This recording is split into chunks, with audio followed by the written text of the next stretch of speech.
الاجتماعية. حينما تحدث الأزمات نحتاج إلى إدارة أزمات، نحتاج إلى علم التواصل، نحتاج إلى علم الاقتصاد لكي نبتكر الحلول التي تجعلنا نخرج من الأزمة سريعا أو نتوقعها ونضع لها السيناريوهات.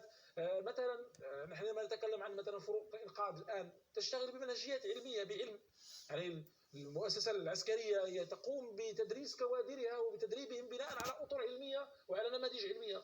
طريقة الإنقاذ، طريقة التدخل.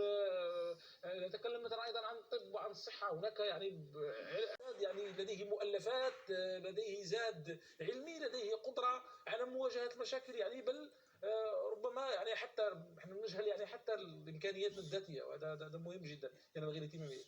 إمكانياتنا الذاتية، لدينا علماء في المغرب يشار إليهم بالبنان في يعني بيئات علمية أخرى على مستوى علم طب الكوارث.